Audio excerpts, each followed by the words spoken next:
Season 2 of Percy Jackson and the Olympians is going to come out by the end of this year, and I can't believe it. And I'm so excited because Season 2 is obviously based off of the second book, The Sea of Monsters. It's one of my favorite books in the series. So here are some of the scenes from the book, which I'm just hoping, praying, will be in the series. I have watched the trailer. I think the trailer, it's not the teaser, I'm pretty sure it's the trailer that came out, but I've only watched it once, and I'm pretty sure they don't show that much anything that would give it away. So, and I think it goes without saying that this video contains heavy spoilers. So if you haven't read the book or are just waiting to watch the show, maybe not watch this video because it's gonna contain spoilers from the book. And if these scenes aren't in the show, I'm not gonna write or anything. I can't. I don't live in the US or Canada. The first scene I'm gonna talk about is from chapter 11, and this is when the ship that they're traveling through, the SS Birmingham, I'm pretty sure, it blows up when they first enter the Sea of Monsters. And it's one of my favorite scenes for so many reasons. Up until this point, Percy's kind of not mean, but he's not really welcome of Tyson after he realizes who he is.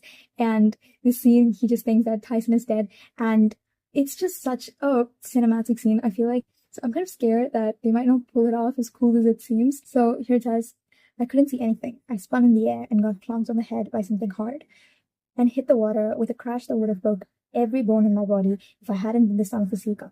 The last thing I remembered was sinking in a burning sea, knowing that Tyson was gone forever and wishing I was able to drown. And I feel like that's so, like, him wishing that he can drown. Like, it just, like, chills. On a different note, this next scene isn't technically a scene, it's just, like, a couple of lines, but basically it's in chapter 13, and Annabeth is basically explaining to Percy about, like, her fatal flaw, and it goes, she pulled her blanket around her. My fatal flaw. That's what the siren showed me. My fatal flaw is hubris. I blinked. That brown stuff they spread on veggie sandwiches? She rolled her eyes. No, seaweed brain, that's hummus. Hubris is worse. What could be worse than hummus?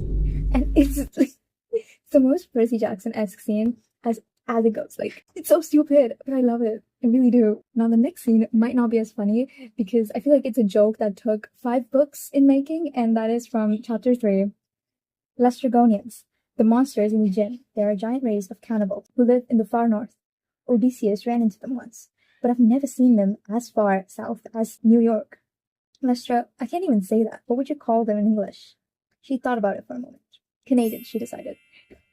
And it'll be more funnier, like, it's so much more significant if you read, here's one of those, if you read The Son of Neptune, because that's kind of one of the things that Percy remembers, which is crazy in my opinion. And obviously, like, from there on, like, the entire, like, Grey Sister sequence is